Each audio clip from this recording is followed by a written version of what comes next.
내 식구가 매주 드리는 가정 예배, 이제 예나가 중학생이 예배 드리는 것이 늘 아슬아슬. 친구들은 다 지금 다 게임하는데, 그리고 저건 도대체 뭐야? 예나의 손가락이 거실벽 한복판을 가립니다. 거실벽에는 하늘교회 주보가 걸려져 있어요. 1980년 1월 6일자 하늘교회 주보가 걸려져 있습니다. 구원 씨는 자리에서 일어나 액자 앞으로 걸어갑니다. 45년 전에 액자에 담긴 주보를 가리킵니다. 예나야, 아빠는 중학생이 된 예나에게 은혜의 간증 나누기 시작을 하죠. 구원 씨가 30대 후반이었을 때 그런 젊은 나이에 남들이 부러워하는 성공을 이루었죠. 부족할 것이 없는 가정을 꾸렸습니다. 하지만 그는 매일 밤 죽어가고 있었습니다. 도대체 무엇을 위해 사는가? 대답 없는 질문이 그의 목을 졸랐습니다. 밤은 그에게 휴식이 아니라 고문이었습니다. 수면제 없이는 10분도 잠을 이룰 수가 없었죠. 그러던 어느 날 돌아가신 아버지의 유품을 정리하다가 먼지가 쌓인 상자 하나를 발견하게 돼요. 그 안에서 하늘교회 주보, 1980년 1월 6일자 하늘교회 주보를 발견하게 됩니다. 이 구원 씨는 그 낮에를 기억하죠. 그가 겨우 3살 때 알코올 중독으로 가족을 괴롭히던 그 아버지, 어느 날 갑자기 완전히 새 사람이 되었습니다. 아주 늘 무섭기만 했던 그 아버지가 늘 술에 취해 자녀들을, 가족들을 괴롭히던 그 아버지가 따뜻하게 자신을 안아주신 그 기억.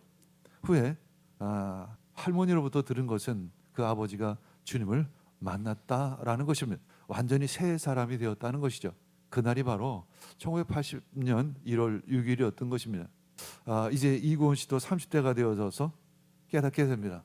아버지가 나처럼 이 절망의 강에서 구원을 받았구나. 그리고 그 강을 결국 건너셨구나.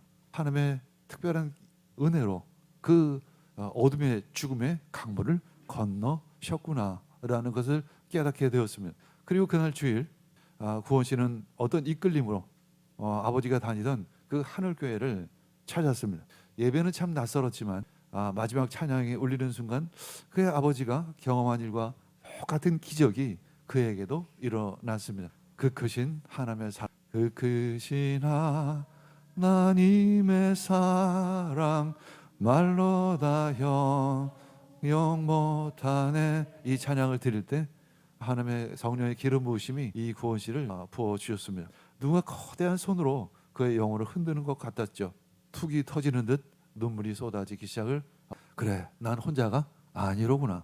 아버지를 구원하셨던 그 하나님이 지금 여기 바로 나를 지금까지 여태껏 기다리고 계셨구나. 이제 구원 씨는 10년 만에 수면제 없이 잠을 잘 수가 있었습니다. 이제 구원 씨는 딸 예나의 어깨를 감싸 안았습니다. 예나야, 10년 전 아빠는 매일 밤 잠들지 못하는 병을 앓고 있었단다. 네가 보기에 멀쩡한 아빠였겠지만, 마치 성공한 아빠처럼 보였겠지만 사실 나는 절망의 강바닥 한가운데 빠져 있었지. 예나는 눈이 동그래졌습니다. 늘 강해 보이기만 했던 그 아빠의 고백. 그래서 할아버지 유품, 이 주보, 이건 우리 가문의 구원의 은혜의 기념비가 되어져서 내가 이 주보를 액자에 귀하게 벽에 걸어 둔 것이란다. 너희 할아버지를 만나 주셨던 그 하나님은 아빠도 똑같이 만나 주셨단다. 그래서 이 주보는 우리 가정의 12개의 돌과 같단다. 여호수아가 요단강을 건넌 뒤에 기념비를 세웠던 것처럼, 일제로 보면 읽겠습니다. 온 백성이 모두 요단강을 건넜을 때 주님께서 여호수아에게 말씀하셨다. 모든 백성이 그 요단강, 철철 넘치는 두려움의 강, 죽음의 강, 특히 구약 시대에 때는 물, 강 이런 것은 혼돈, 그래서 죽음이라고 여겼었죠. 이제 그 죽음의 강을 건넜던 거예요. 이 죽음의 강을 건너야만 사실은 젖과 꿀이 흐르는 가나안 땅으로 돌아갈 수 있는 거예요. 자, 2절 3절 읽겠습니다. 백성 가운데서 각 지파마다 한 사람씩 12사람을 뽑아라. 그리고 그들에게 명령하여라. 요단강 가운데 제사장들이 발을 굳게 딛고 서 있는 그곳에서 돌 12개를 가져다가 오늘 밤 당신들이 머물 곳에 두도록 하십시오. 백성 가운데서 지파마다 한 사람씩, 그러니까 12사람을 뽑으라는 거죠. 그리고 명령을 하는데 요단강 가운데 제사장들이 발을 굳게 딛고 서 있는 그곳이 도대체 어디냐면 이제 요단강이 철철 흘러서 아주 넘치게 흘러져서 무시무시하게 흘러 넘치는 가운데 언약궤를 맨 제사장들이 먼저 앞장서서 요단강 물을 밟죠. 요단강을 밟습니다. 밟고 그 자리에 굳게 서 있는 거예요. 이 죽음의 강이 멈춰 선 것입니다. 그리고 이제 백성들이 그 길을 열려진 길을 건너갔던 거예요. 그래서 그 제사장들은 그 자리에 아직도 굳게 서 있는 거예요. 모든 그 백성들이 다 건널 때까지도 그 제사장들은 새로운 명령이 하달될 때까지 그 자리에 서 있는 거예요. 제사장들이 서 있는 곳은 편안한 곳이 아니라 안락한 곳이 아니라 가장 위험한 곳, 고난의 한복판이죠. 그래서 편안한 곳이 사실은 간증이 될 수가 없어요. 이 고난의 한복판이 하나님 만나는 은혜의 장소가 되기를 축복합니다. 혹시 내가 그 고난의 한복판에 있는가? 그렇죠? 힘드실 때도 있죠. 어려울 때도 있죠. 지금 그 일을 당할 때도 있을 것입니다. 지금 그 장소가 은혜의 장소가 되기를 원합니다.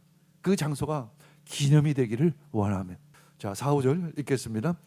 여호수아는 이스라엘 자손 가운데서 각 지파마다 한 사람씩 미리 정해둔 12사람 불러서 그들에게 말하였다. 두 당신들의 하나님의 언약궤 앞 요단강 가운데로 들어가서 이스라엘 자손의 지파 수대로 돌 하나씩을 각자의 어깨에 메고 오십시오. 그 12사람을 이제 불러서 그 12사람으로 하여금 아까 말한 제사장들이 굳게 서 있는 그곳까지 그 강물의 한복판까지 다시 들어가는 거예요. 굳이 다시 들어가서 돌을 메고 오라는 것입니다. 어깨에 맨다는 것, 높이 쳐들고 번쩍 올리는 건데 이것은 굉장히 큰 돌이라는 것을 의미하고 있어요. 작은 돌 하나를 이렇게 들고 오는 것이 아니라 그 큰 돌을 어깨에 이렇게 메고 오라는 의미를 가지고 있습니다. 한마디로 들어가서 가지고 오십시오. 강의 가장 깊은 곳, 하나님의 임재가 역사했던 곳, 그 언약궤 바로 앞까지 특히 들어가서 그 안에 들어가서 그 돌을 상당히 큰 돌을 어깨에 메고 가져오라는 것입니다. 한마디로 은혜의 무게인 것입니다. 그 하나님의 영광의 무게인 것입니다. 하나님의 영광의 무게는 그것을 가볍게 여기지 않으시기를 원합니다. 하나님의 은혜를 가볍게 여기면 나의 믿음도 역시 가벼워져요. 하나님의 은혜를 크게 여기시기를 원합니다. 깊이 여기시기를 원합니다. 6절 7절 읽겠습니다.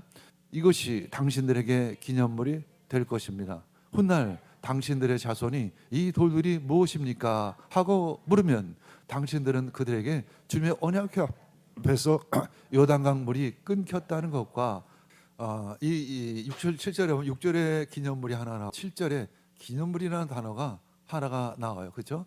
첫째 줄에 기념물, 마지막 줄에 기념물이 나오는데 히브리 언어는 다른 단어를 사용해요. 첫 번째 기념물은 오트, 한마디로 표징, 신호라는 거예요. 그래서 사람들이 그 표징을 보고 아까 벽에 걸린 주보, 1980년 1월 6일자 주보를 아이들이 보고 아버지 짜증나. 저 지저분한 주보를 멋지지도 않은 주보를 도대체 왜 저기다 걸어놓으세요? 라고 질문했던 거죠. 그것을 바라보며 자녀들이 질문하는 거예요. 도대체 저게 뭐예요? 저게 12개의 돌을 쌓아놨는데 도대체 저게 뭐예요? 라고 질문하면 기념물, 자카론. 그 질문에 대해 부모가 그 돌들은 자녀의 가슴 속에 새긴 영원한 기억이 된다는 거예요. 현지화 된다는 것입니다. 과거에 나를 구원하셨던 그 하나님의 은혜가 우리 자녀들에게 지금 역사하고 있다는 거죠. 특히 자녀들 앞에는 내 마음이 혹시 좀 흔들릴지라도 인간이기 때문에 흔들릴 수 있습니다. 그러나 자녀들 앞에는 그 입술의 무게를 지켜야 될 줄 믿습니다. 신앙의 기념물이 되시기를 원합니다. 흔들리지 않으시기를 원합니다. 그 구원의 자리를 늘 지키시기를 원합니다. 오늘 말씀은 진짜 대단히 중요한 말씀이에요. 다음 세대에게 너 강요하고 너 교회 와야 돼, 어쩌야 돼, 이거 해야 돼, 저거 해야 돼. 그 말 100마디보다 더 중요한 것은 내가 그 자리에 우뚝 서 있는 것입니다. 은혜의 간증이 되시기를 원합니다. 은혜의 기념물이 되시기를 원합니다. 8절 읽겠습니다. 이스라엘 자손은 여호수아가 명령한 대로 하였다. 그든 주님께서 여호수아에게 말씀하신 대로 이스라엘 자손의 지파수에 맞춰 요단강 가운데 12개를 메고 나와서 그들이 머물 곳으로 가져다가 거기에 내려 놓았습니다. 이것이 8절 짧은 성경 구절이지만 참 현장을 생각해 보면 참 쉽지 않은 일이에요. 지금 요단강 물은 콸콸 넘쳐 흐르던 물이었습니다. 그것이 잠시 멈춰 있을 뿐이에요. 그것이 다시 언제 범람하는지 아무도 모르는 일이죠. 근데 지금 이 상황은 제사장들은 언약궤를 메고 그 현장에 그 서 있어요. 아직도. 그러면 이제 12명의 그 지파수대로 12명의 행정들이 내려가서 큰 돌을 가서 미고 오는 거예요. 장막 가운데로 다시 올라오는 것입니다. 그들이 머물 곳으로 가져다가 거기에 내려 놓는 거예요. 말씀하신 대로. 그리고 뭐 그냥 돌 하나 갖다가 턱 갖다 놓은 게 아니라 그 위험의 자리, 그 죽음의 자리를 다시 돌아가서 거기서 돌을 가져다 놓는 것이었습니다. 희생이죠. 헌신입니다. 우리가 구원받았으면 희생해야 하는 거예요. 봉사해야 되는 것이고 헌신해야 하는 것입니다. 저는 그 나를 구원하신, 나를 인격적으로 만나 주신 그 하나님, 그분을 늘 기억하며 오늘도 기억했어요. 예배 드리면서도 기억나더라고요. 그때가 참 좋았는데, 그 은혜의 자리 참 너무 좋았는데, 저는 그 천국, 하나님의 나라, 천국을 기억하면서 천국을 소망하면서 살아가는 것이죠. 늘 기억하시기를 원하며 그것이 힘이요, 그것이 능력이 될 줄 믿습니다. 9절 읽겠습니다. 여호수아는 요단강 가운데 곧 언약궤를 맨 제사장들이 발이 머물렀던 곳에 곧 돌 12개를 했는데 그것이 오늘까지 거기 서 있었습니다. 8절에 보면 그것을 자기의 머무는 그 진지 가운데 갖다 놓은 거예요. 그리고 그것을 다시 갖다가 세운 거로 비춰지죠. 그렇죠? 머물던 곳에 다시 갖다 세워놓는 거예요.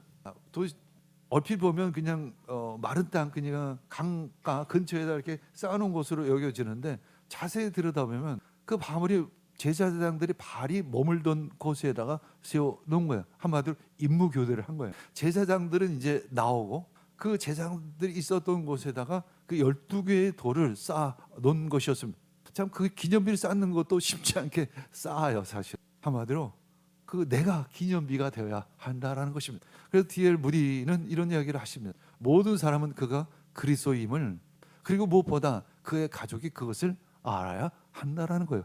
내가 하나님의 사람이라는 것이 부모들은 분명히 정확하게 이야기를 할 수 있어야 하는 것입니다.